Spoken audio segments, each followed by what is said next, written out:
Perfect. Hi everyone. I'm Albert, and I'm super happy for about this invite.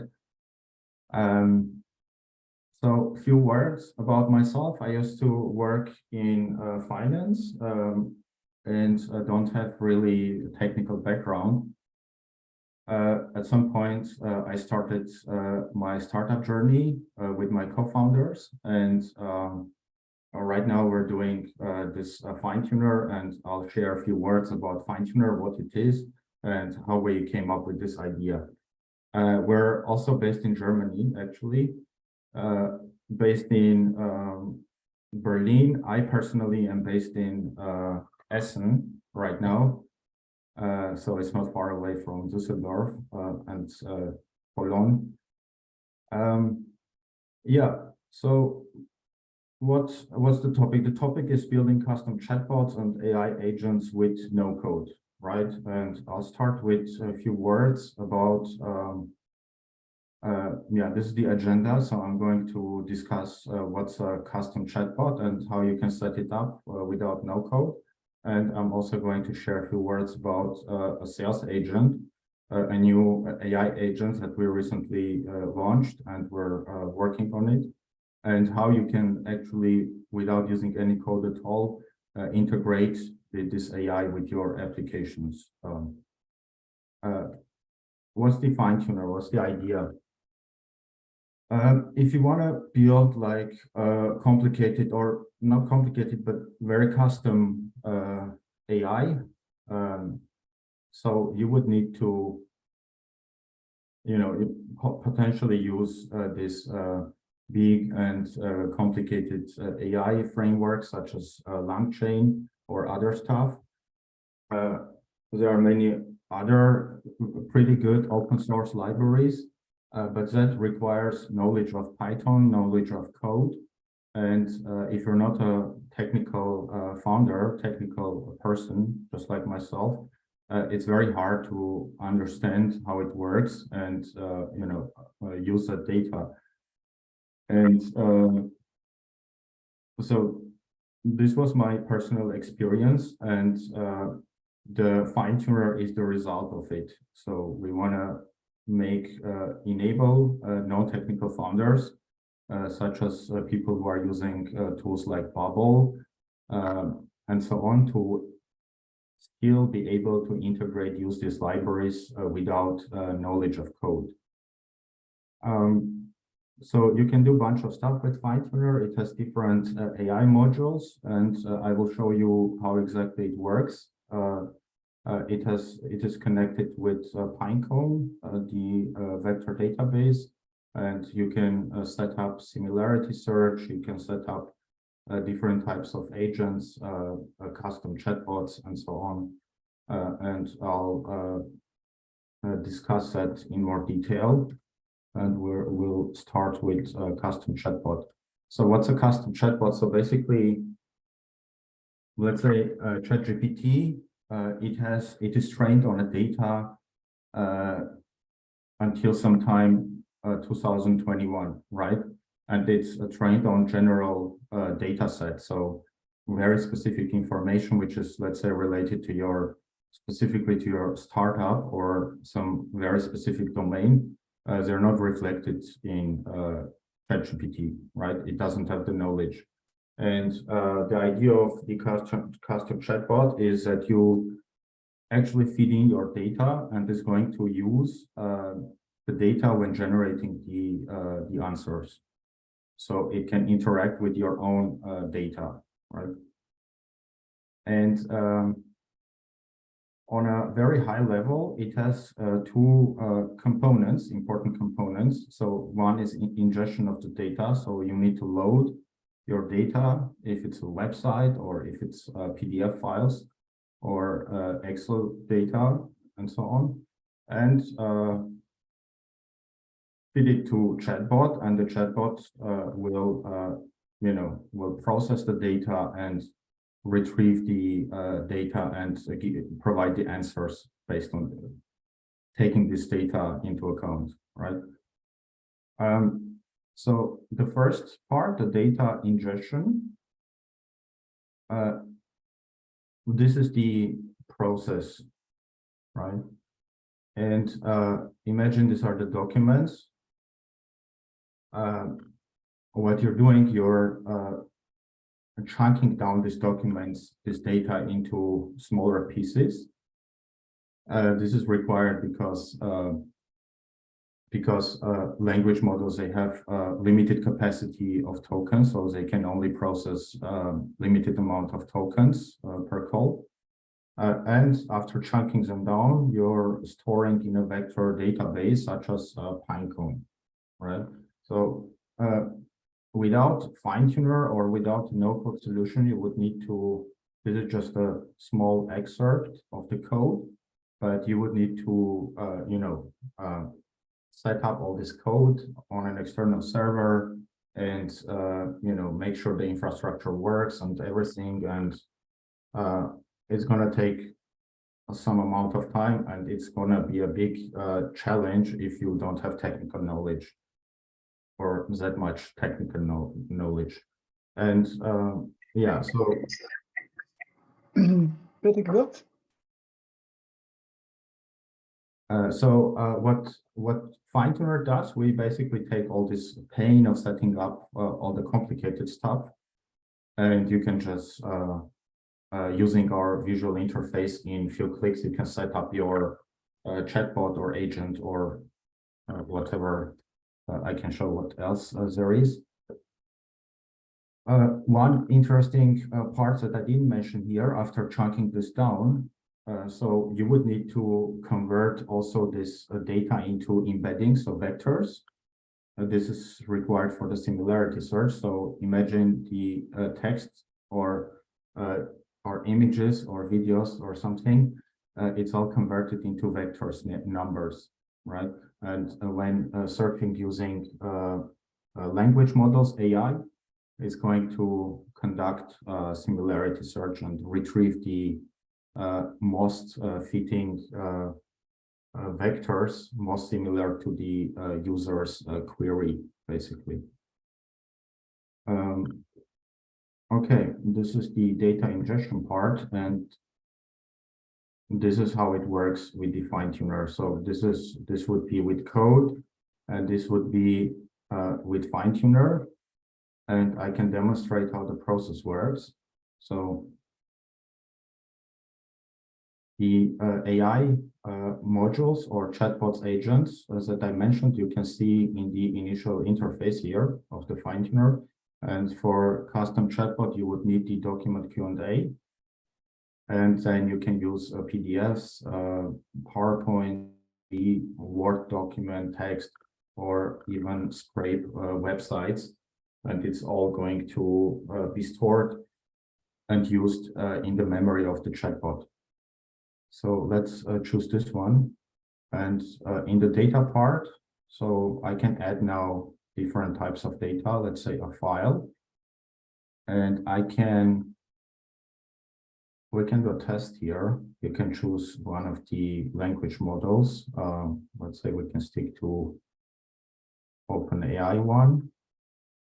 And let's ask a question about one specific white paper, a crypto-related white paper, which is about a concept called eigenlayer. And eigenlayer is not reflected in the data in the knowledge of ChatGPT, because it was released after the training of ChatGPT of OpenAI models. So if I ask OpenAI a question, what's eigenlayer, right? And we don't have any data here yet.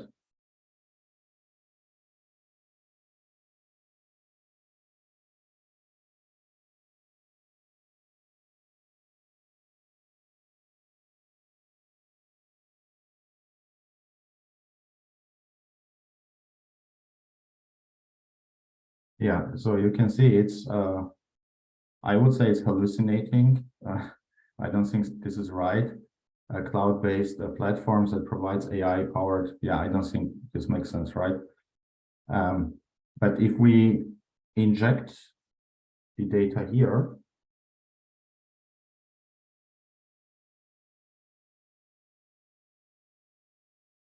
now we can generate the vectors. Yeah, our developers were working on this in the morning. I hope they didn't mess up the server. Okay, seems like these are the vectors. Everything is stored here. I can also check what's stored in Pinecone, right? These are these chunks of data which are stored here, as I showed. The chunks of data of the document stored in Pinecone, and all of them have their own vectors, right? Okay, now we have information about eigen layer in the memory of the chatbot. Now we can ask the same question, and let's see what it's going to tell us.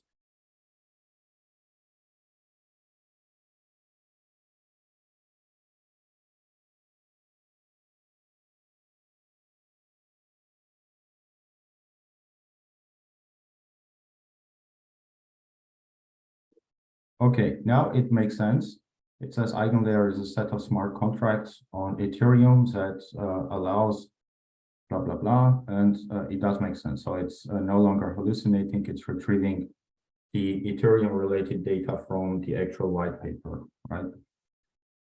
The same way, you can also use other types of loaders. You can even incorporate your tweets, and you can use your tweets to generate new tweets considering your old content, and you can include, like,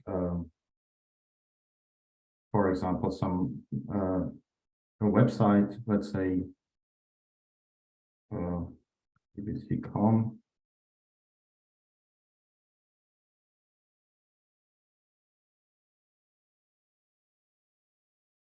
Okay, now you can see it's scraping the website of BBC, and it's going to chunk everything, the news from BBC and so on. And what is here? Let's say Amazon. Yeah, and it's going to use all this data as context now when interacting with the chatbot, right? Okay. That's this part. And you can see all this code-related complicated stuff that you would need to do in with code, Python, and so on.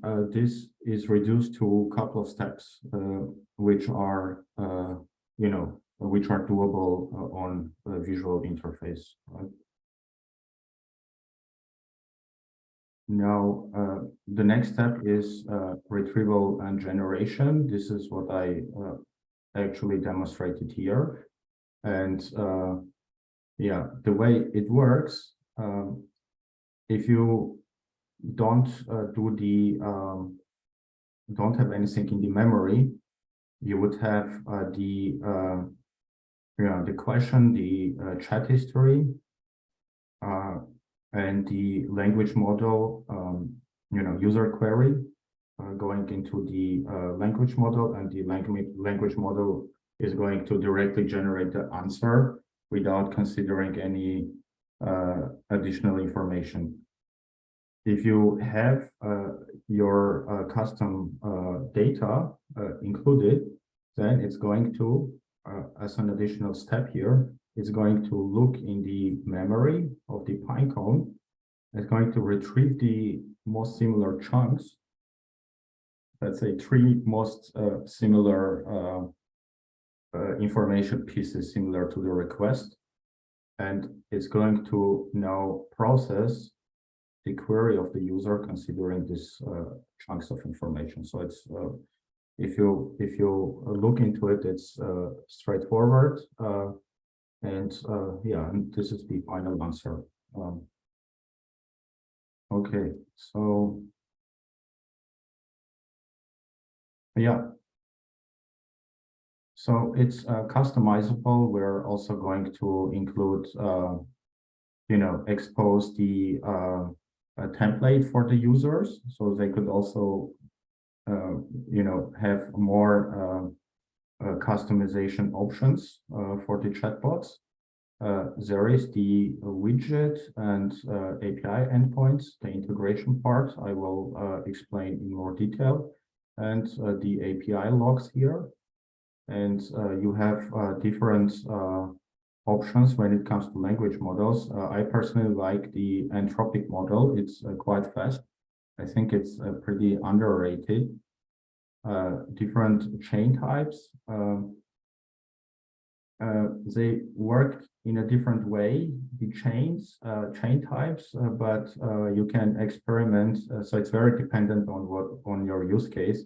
You can experiment with different chain types and language models and see whichever works faster and more accurately for your use case, right?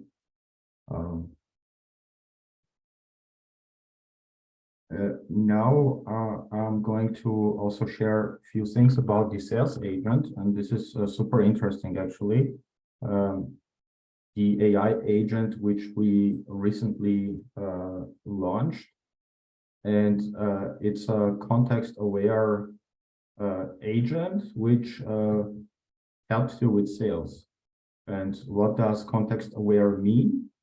It basically you can feed in different stages of the sales process, and it's going to understand from the conversation with a person, with a customer, which stage is taking place right now. Is it the acquisition stage, or is it the presentation stage, or is it the final closing stage? And it's going to adjust its behavior based on this context, right? And you can see it here. The human input, and here the analysis. It's fed into the sales agent, and then it's going to, based on this context, it's going to generate the message. Yeah, it can carry out natural sales conversation with the prospect, shifting approach based on conversation stage. Yeah. I'll show you how exactly it works, but what are the use cases of a sales agent? You can use it for automated outbound sales calls. So imagine your agent actually interacting via phone with customers, following up and closing deals. Right? Yeah, lead nurturing, following up. It can do customer support. It can, so it's receiving lots of data, so it can use the data also for analysis and generating insights. And probably the next couple of weeks, we also will roll out the scheduling feature so that you can connect your calendar and it can automatically make appointments, right? So it can interact with the environment and, execute stuff. The way it works, it has the context customization part. I'll show you how it works. And the tools part, where we haven't rolled it out yet, but the tools part, imagine you connect your calendar or you connect your HubSpot and everything, and it's going to use all these tools for lead capturing and sales purposes.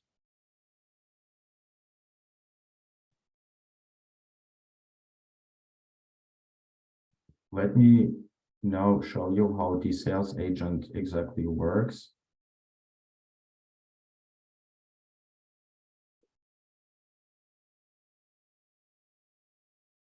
Okay, so these are the steps of initializing the agent. You can give the sales agent a name, description of the role.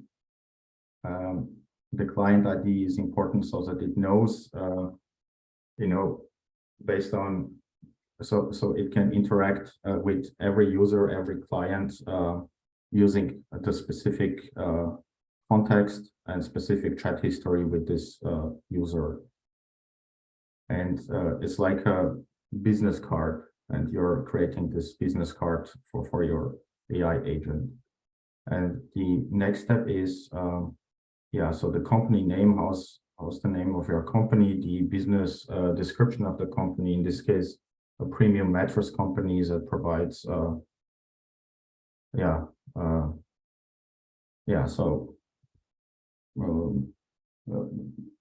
basically the mattress store, right?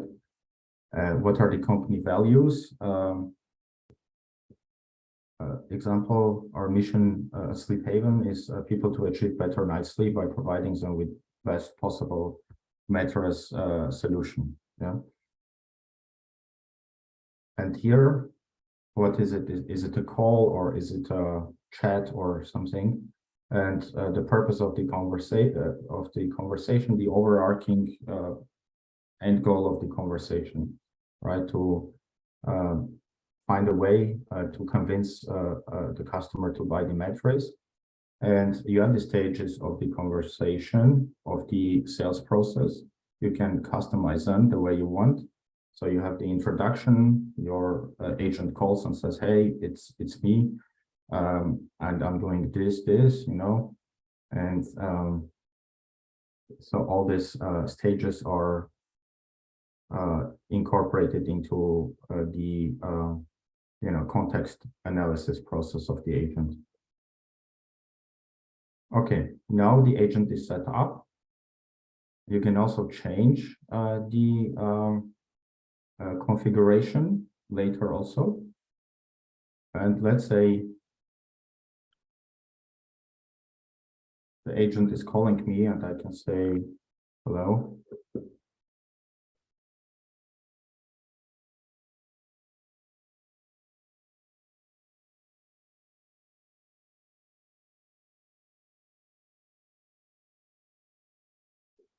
Okay, so of course, all this has to take place, especially via, if an agent is calling someone or chatting, it has to be a bit quicker. There is a bit lag right now, but we're working on it to, reduce it as much as possible. But yeah, so this is the response. Hey, my name is Ted Lesko, and so it's presenting, it's introducing itself. This is the introduction phase. Is it a good time to chat now?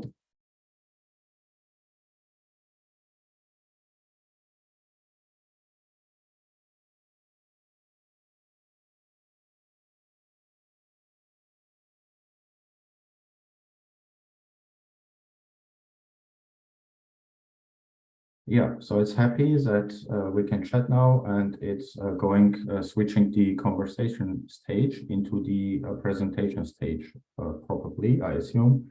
And now it's going to present some of the articles, or some of the, mattress types that they have in stock, probably, right? And would you like to learn more? I can say, I'm not sure, for example.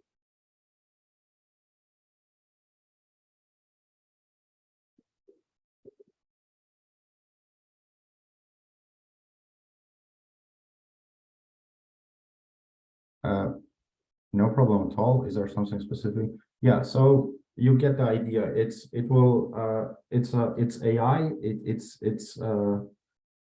It has the target to convince you, and is going to adjust the behavior and try to sell your product, and convince you to buy its product in any way possible. And there's the widget also. So you can embed it on your website, and you can inject your company information, let's say your product information, what you're selling, and it's going to, every time, if it's an online store or something, every time a customer visits the store, the shop, it will use all this information presented to the customer, and will do very best to inform the customer about this and close the deal. And next week, we are launching a few additional features, including the lead capturing, so we can actually, capture the lead information, the customer information, and for further analysis and following up and so on. Yeah, so exactly. So the voice capabilities right now, if you're using the widget, your customers can interact with the agent via speech, but the agent is not responding via speech. But this we are working on rolling that out as well. And Pinecone data retrieval, the same way the chatbot is connected with a vector database for more long-term context, the so-called long-term memory. We are also implementing it, testing right now for sales agent, meaning that not only you can do the high-level configurations here, but you will be able to inject your company data. Let's say you have a file, CSV file with different products that you have with specific attributes of this product and so on. You can inject it here. Let's say you have some marketing brochures or information about the company. You inject it here. It has everything in its brain, basically, and it will use it as well on top of this configuration, right? And yeah, so it's like a trained sales agent, actually. Yeah, and a few other things we're working. McKinsey agent, it's a variation of a sales agent, but more for strategic analysis.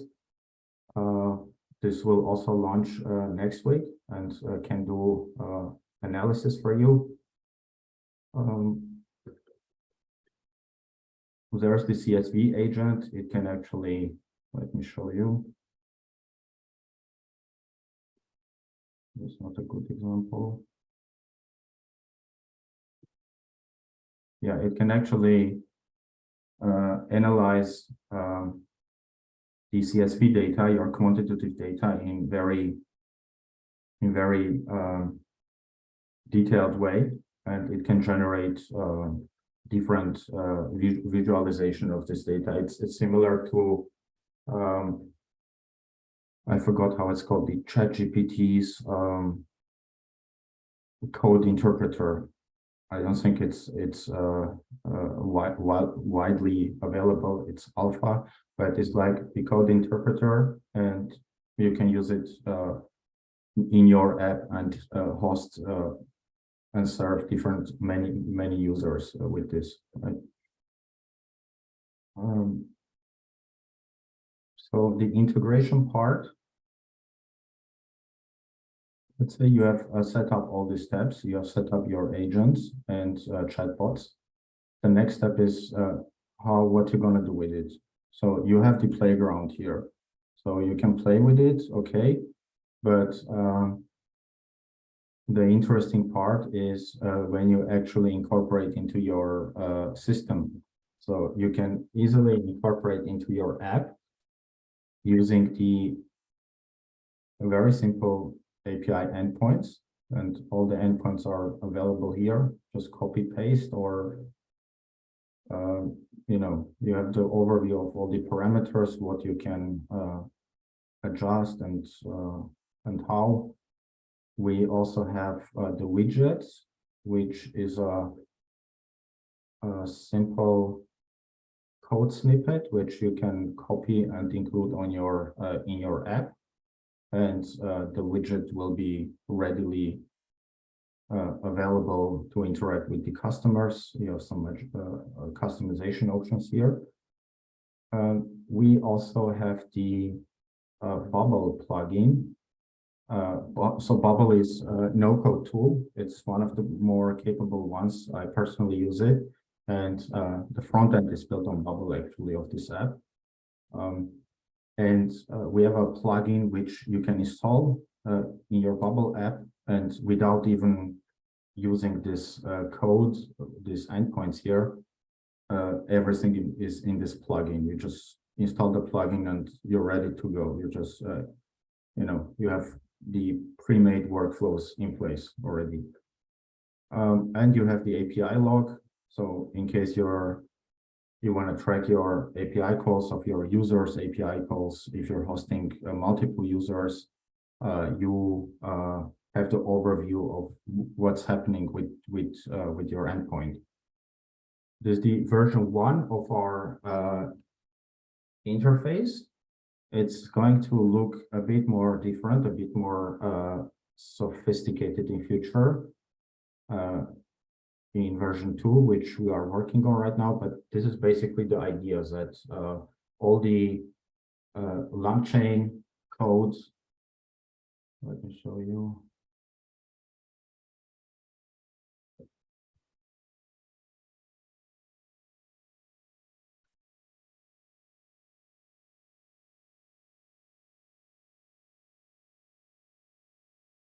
Yeah, all this code stuff, and these are open source libraries. So they are very modular, and meaning that you can combine different parts of code with other parts and create something new.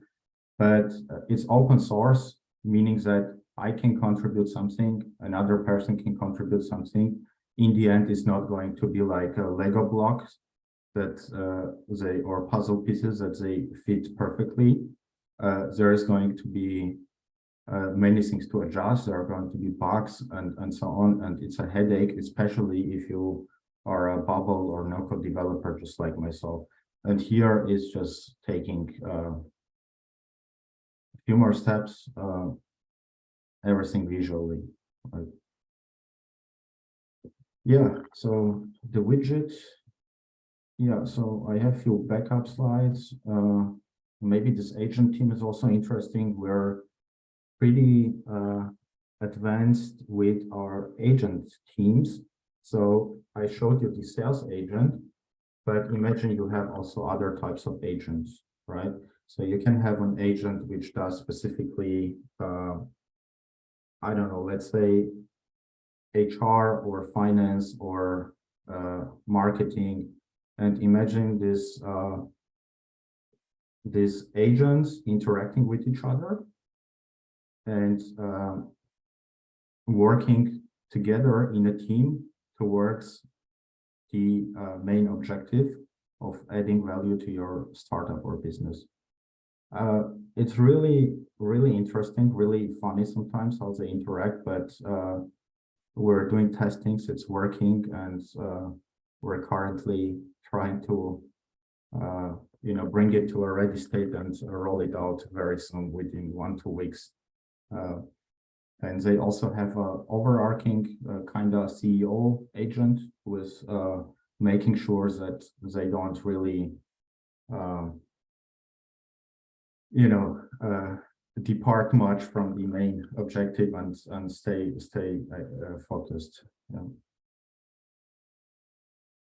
Yeah, the conversational memory, I showed you the long-term contextual memory is one thing, and the other thing is the conversational memory. In the example of the agent, you can see it has the ability to retrieve all the past conversation with this specific client and use it for further interaction. Okay. Yeah, I think this is everything that I prepared for today, and I would be happy to also answer any questions you have or any other information you need, happy to provide.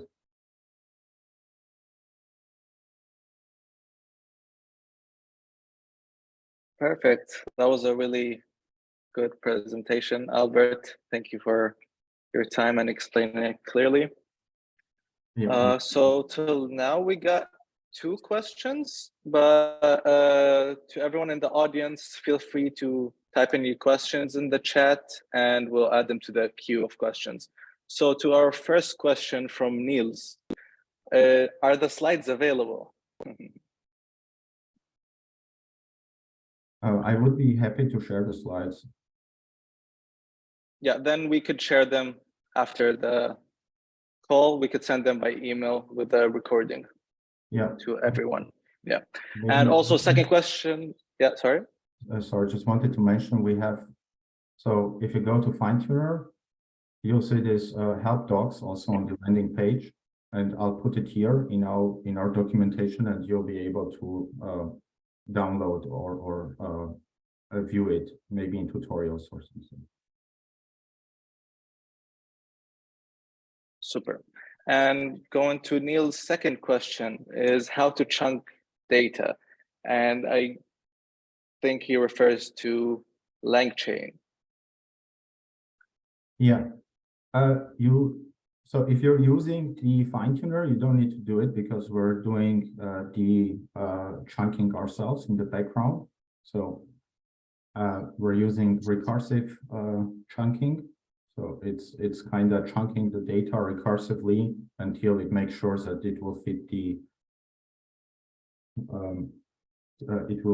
the token limit of the language model. If you want to do it yourself, you'll need to do it with code, and there are different chunking methods. And yeah. Okay, super. So we got a question from Fausto, and he says, will it be possible to use the data in the vector database connected to the sales agent under conditional statements as a tool? Conditional statement, what does it mean? I didn't understand that as well. So Fausto, can you please explain? Did you mean like to give the agent conditional statements? You mean like if this happens, do this, and if this, do that? Or what did you mean by that exactly? I'll just unmute. Yeah. Yeah. Okay.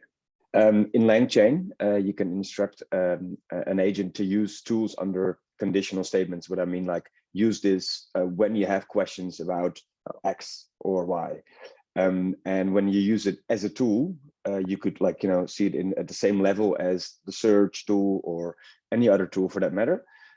So just to let the agent decide which tool to use, and that tool sometimes can be a vector database with, for example, the whole stock of a web shop or something like that. Yeah, thank you very much. That makes sense. Yeah, it will be available. We have set for a zero-shot agent at this point. So it has the tools area, and there will be more tools here available. So you can connect it to Google search or Klarna or YouTube search or Wikipedia, and it's going to, in the background, it has the, as you mentioned, it has the directive of this conditions. It has the conditions. If it's about search, the query is about search, then use this tool. If it's about products, use this one. If it's videos, use this one. And this will be available also for the sales agent. Let's say a calendar tool or some other tool like HubSpot and so on. Whether you can customize these conditions or not, I mean, I don't see the added value. I mean,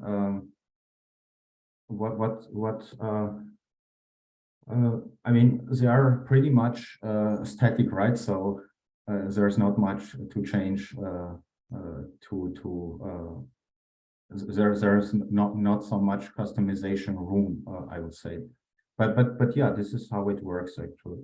But you're right. If you want to really have full control, it would make sense to have all the possible options, also to be able to adjust this type of conditions. But maybe in future, yeah. Okay, super. I hope that answered your question, Fausto. So next question is from Karsten. What about data protection? It's an interesting question, especially right now in the EU with the DSGVO. Yeah, so yeah, that's a good question. What about it? Yeah, I think no, I know the question makes sense, definitely. We do not store any data in Bubble or anywhere else. It's stored only in Pinecone. So Pinecone is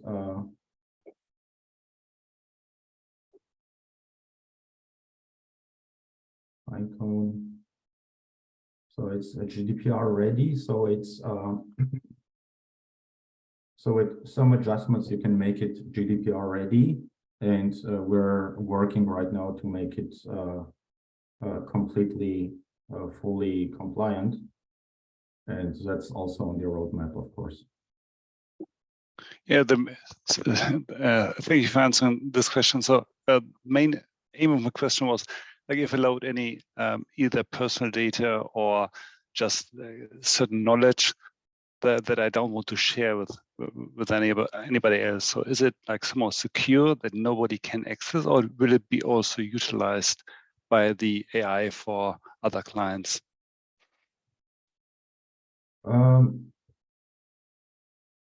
I don't think it will be utilized, but because currently, if I use ChatGPT, so everything I type into might pop up somewhere else. So that's why it has to be completely anonymized. But like your tool, if I upload certain PDF files, how can I make sure that it will not be shared with anybody else, because there are certain rights on this, copyrights and so on? Yeah. So we use the open source language model. So whatever you store in Pinecone, it's very close, if not GDPR compliant. But the processing of the data by language models themselves, I mean, I guess it's not entirely fully private, but yeah, I'm not the expert. Maybe my co-founder is able to answer it better. But yeah, we use whatever is available, so we don't have our own private okay. language. Okay. Yeah. Okay, thank you. Okay, super. So let's go to the next question from Mateus. Do you have metrics or experience to share about the success or conversations of the sales agent? And do you use it to sell your software as well? Yeah, very good question. Yeah, so let me show you something.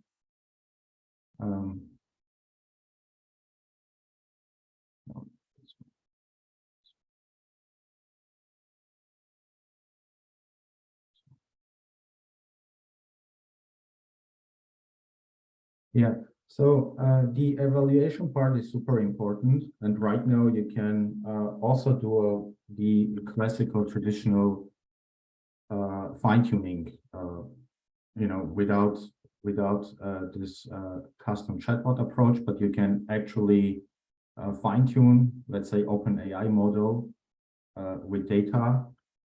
And in the end, you would have this kind of evaluation, and you can see how successful the fine-tuning process was. It's not easy, and it's not for everyone, because for this fine-tuning, so this one, basically, if you choose this, you can do full-fledged fine-tuning using the same approach that OpenAI used to fine-tune their DaVinci model or ChatGPT. It's not for everyone, because it's going to require lots of data, so at least 200 data points. And this data also has to be good quality. This is the format, basically, you know, the prompt and outcome. In this format, you need a bunch of data. And in the end, you will see the evaluation, how successful this was, the training loss, training sequence accuracy.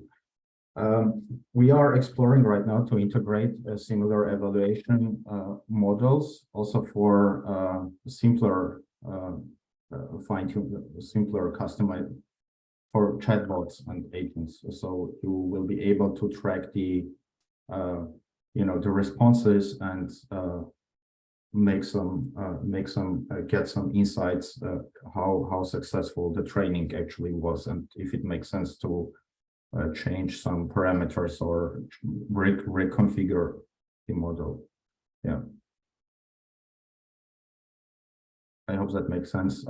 It's not available now, but it will be available. It's important, definitely.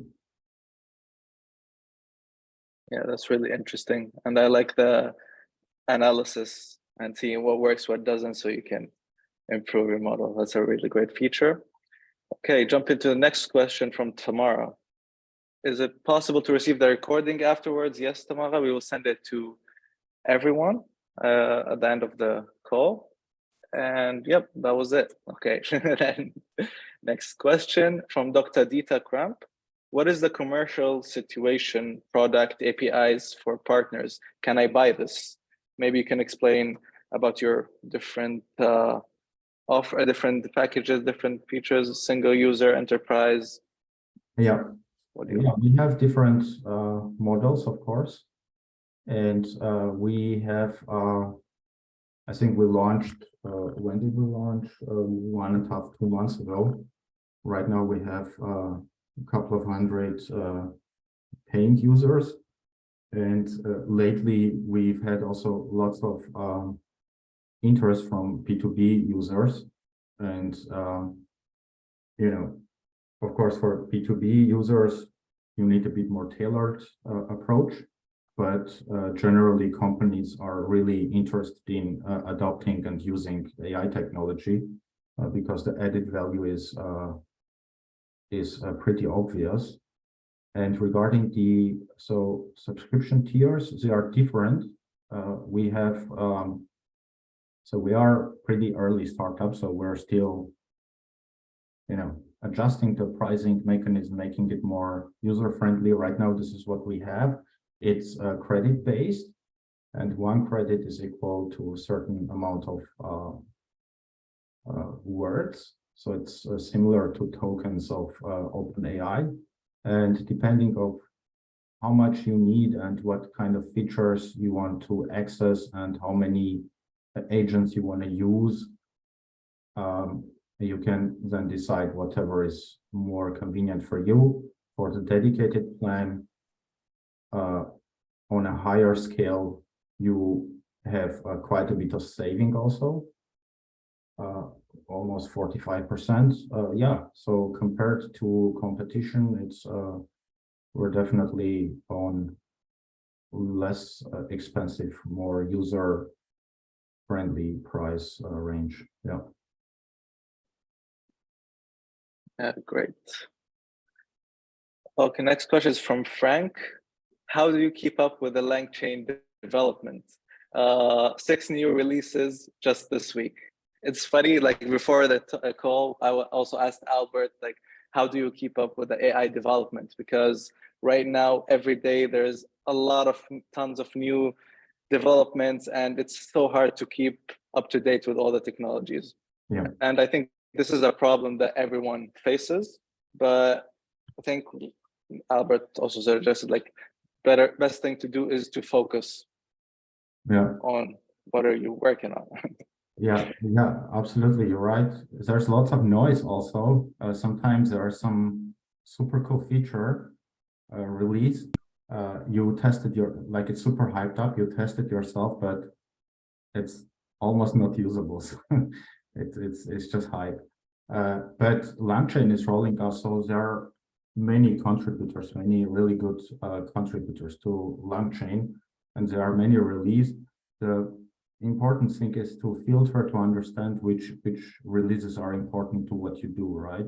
So is there something released which is going to improve the agent, or the CSV agent or a document Q&A bot. And you can test it out with your developers and see, but not everything is, it may be cool and it may be really working great, but might not be really useful for your specific use case. Okay, great answer, Albert. I agree with it as well. Mela is asking, is there a limitation of number of pages you can upload? Right now, but we're going to put one today because one guy was uploading like thousands of pages and like he made all the others had to wait, you know, stay in the queue because the server got overloaded. So it doesn't make sense to put a cap, but you'll be able to upload a bunch of data.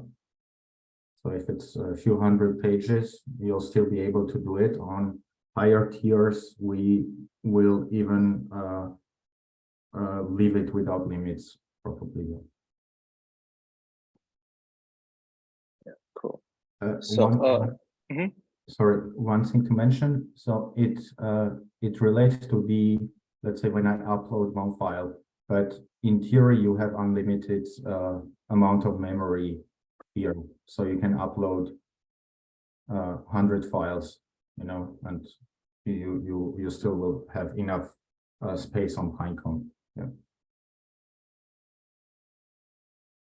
Yeah, super. And Lily asked a question: how to reverse train the chatbot, meaning train it to don't do this when this happens, or don't do this if that happened. Yeah, very good point. So when it comes to reverse training with documents, you can simply delete this, and it's going to delete from Pinecone also entirely. Yeah?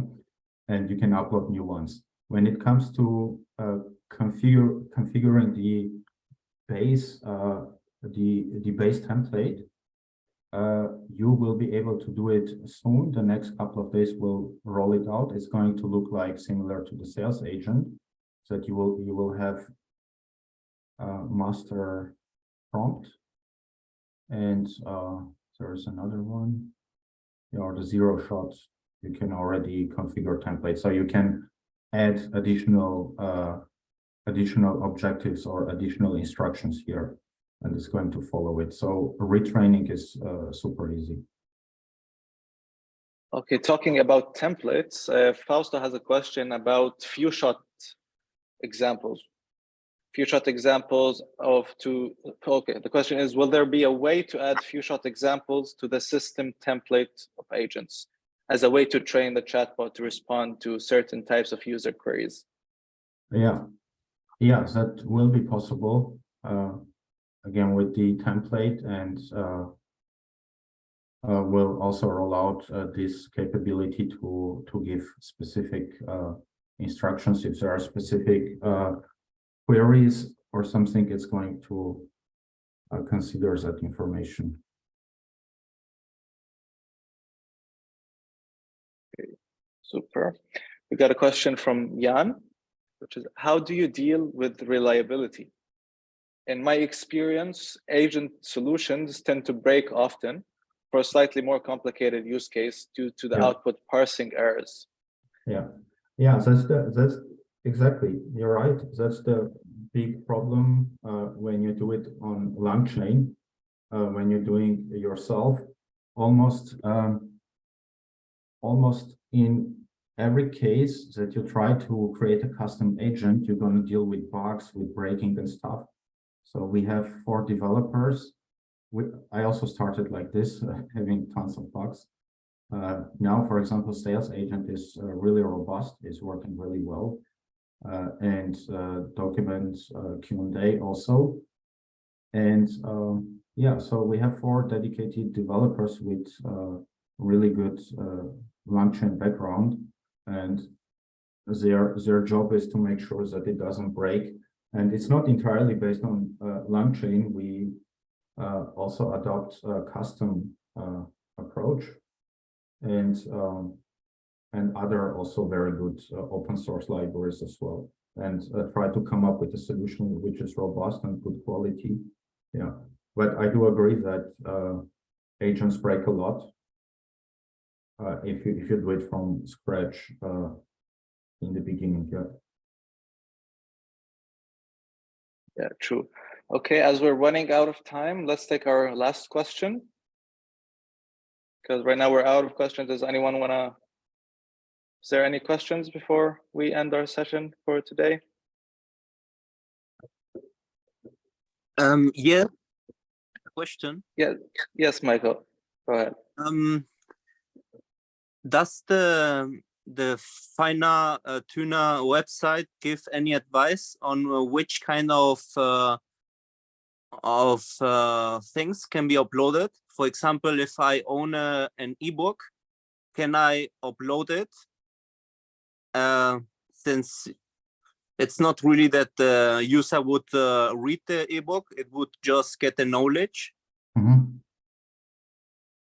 Yeah, ebook. What type of format is it? So right now you can upload PDF, CSV, PowerPoint, Word documents, text. You can get the data from URLs, websites, tweets. We have a Figma agent which can interpret your Figma designs and metadata. CSV agent interacts with a CSV, and a few more are on the way. The Notion is coming. Ebooks, I don't think so. Not right now, at least. Okay, thanks. You're welcome. I've got one more question. On the zero-shot agent, Yeah. it says it uses Pinecone for memory, but is that just referring to the in-chat memory? Because I don't see a way to add custom data to the zero-shot agent. Zero-shot is not using yet, and zero-shot is not using yet the document Q&A, and probably tomorrow we're rolling out the Pinecone memory for sales agent. Oh, that'd be amazing. Because it has had the highest demand, I have to say. And zero-shot is will come as well, definitely, and but not yet. Thanks, man. Really looking forward to that. Yeah, awesome. Super. Then Albert, would you mind telling people where to find you, how to contact you and keep up to date about Finetuner? Yeah, totally. So Finetuner with dash AI. Yeah. This is a Twitter, and this is YouTube channel. We have documentation. We have API reference on the website, and you can just have a look. We have a Discord channel, and you can simply write me an email or send me a DM on Twitter or LinkedIn, and I'd be happy to talk to you and help you with any questions you have. And of course, we can share all the links after the call with an email, with the slides, the recording, and all the links how to contact Albert and get access to Finetuner.ai. Yeah. Well, that was a great expert talk, Albert. Thank you for your time and your expertise. And we hope to have you again soon with more developments over Finetuner.ai. Yeah, I'd be happy. Thank you very much. It was really great talking here. And I'd be happy to join you again. And again, any questions you have, me or my team will definitely help you out. Great. And anyone who wants to get more educated and learn more about generative AI and all what's going around in this space right now, you're welcome to check our Stabplatz ChatGPT-Hub.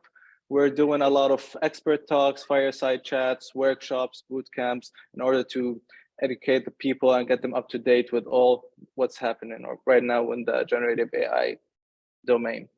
So thank you again, everyone, for joining, and I wish you a nice day. Until next time.